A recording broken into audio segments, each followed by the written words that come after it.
Welcome back again to our channel. This is Edusplorer, where we go beyond borders, and thanks for watching. If you haven't subscribed, we encourage you please to do so and share our videos to your various network so we can grow this platform. Where are we going today? Today, Edusplorer takes us to Durban in South Africa, where we shall be looking at some very important things about this particular African unique city, and for you also to have some information. If you plan to travel there for holidays, it's up to you to make that decision. Durban, a coastal city in eastern South Africa, Kwazulu-Natal province, is known for its African, Indian and colonial influence. It was refurbished for the 2010 World Cup. The seafront predominantly it's run by the uShaka Marine, which is a very huge park for one of the world-renowned aquarium to be noted. And thus the city was refurbished also as well, and to reflect the modern 2010 stadium, which was named about Moses Mabhida Stadium in South Africa. It also has one of the largest botanical gardens, which showcases African plants and species. Durban, formerly Port, just a little bit more history about this particular unique African city. Durban, formerly a Port Natal, it is the largest city in the Kwazulu-Natal province, of course. It has the chief seaport of South Africa. It's located on the Natal Bay of the Indian Ocean. Early Europeans also settlement began with a base at Cape Colony trade, which led to the development of the Port Natal area. We talk about the Francis G. Fowell, who chartered the port in 1824 and named the site Port Natal. The land was ceded, and you have some back and forth within the Shaka Zulu, which was the Zulu king at the time, to fork about the South African history, which coincided between the 1835 and also during the period when Durban became a city on its own. So this is just something that we just wanted you to know, our viewers.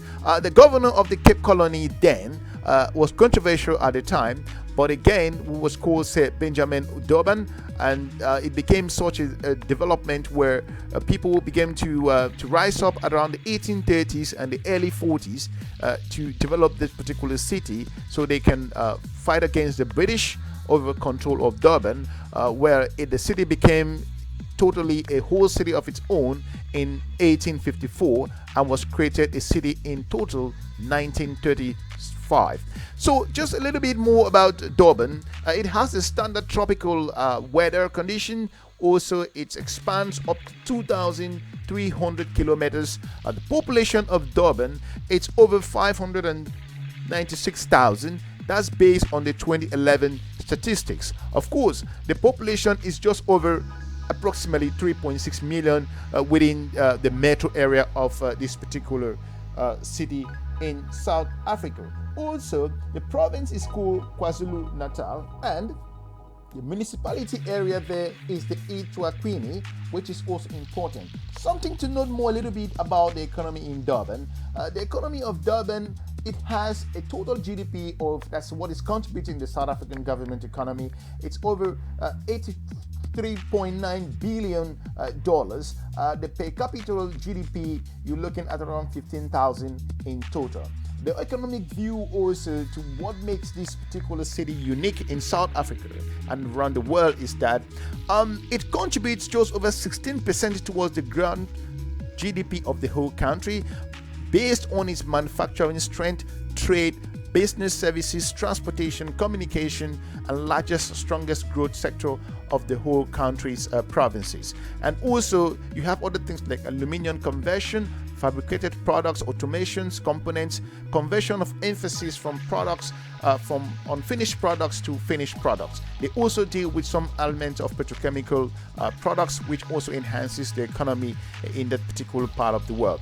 This province offers a highly competitive advantage in capital-intensive manufacturing, transport, storage, communications, as well as financial services. It is also well positioned in terms of agriculture, forestry, fishing, agricultural resources intensively to expand this boosting African economy, which is in a particular way a city of its own.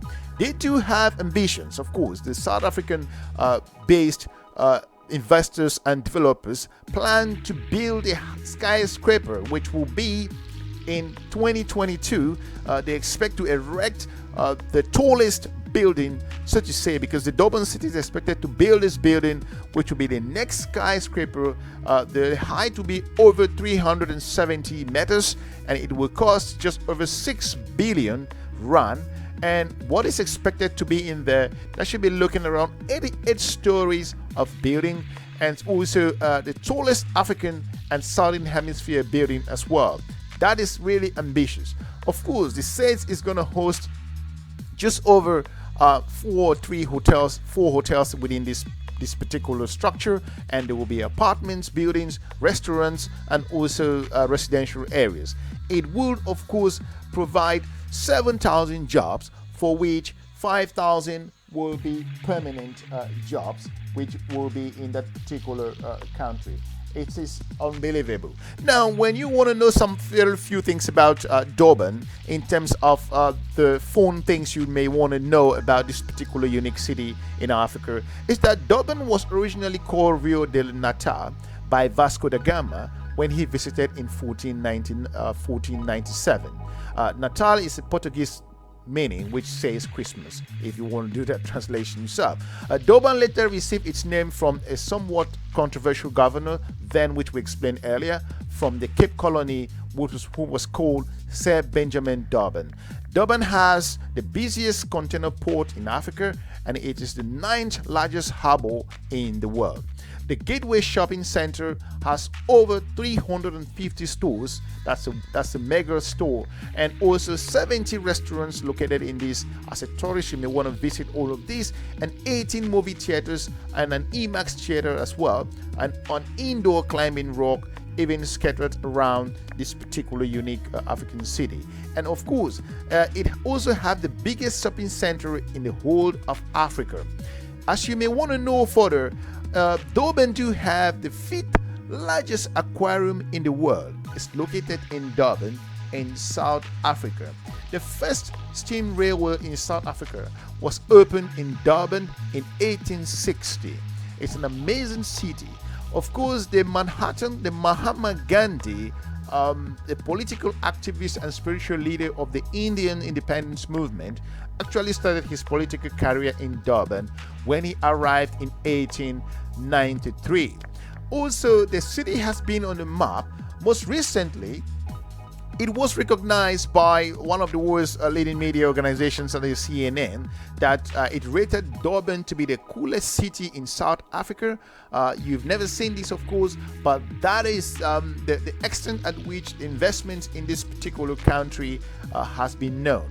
Also, no matter how vibrant the city may be, Durban also has its own negative side. Of course, there are crimes here and there which has affected the development in one way or the other.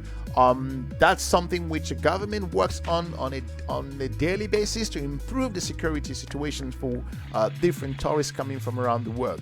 They do have a huge cultural heritage also, which has been respected all over the world, and the city brings in thousands of tourists, millions rather, from all over the world that come into the country to invest, also to vacation and to spend holidays with their different families.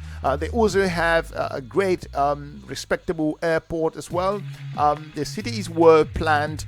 You do have great beaches also all over the city, which gives it that unique nature as compared to other competitive cities across the African continent. Durban is known for its hospitality. The restaurants, the food, and also the people are very welcoming. In terms of the transportation network, they do have good transportation services that are planned in place.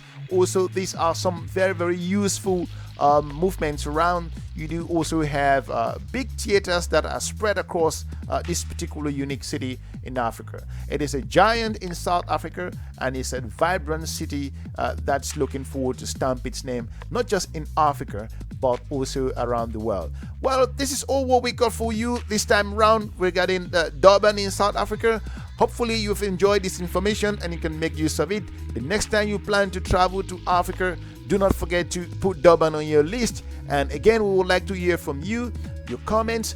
Leave some comments below and let us know why you if you would like to visit the city and what catches your eye in the video, and what are the things you plan to do. Otherwise, if you've been to Durban yourself already, please let us know what was what inspired you at the time when you were there.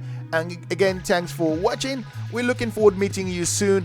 If you haven't subscribed, we encourage you please to do so. Share our videos to your different network. Again, thank you very much. This is Edusplorer, where we go beyond borders. We shall be looking forward to meeting you again soon in our next video. Thank you. Bye-bye.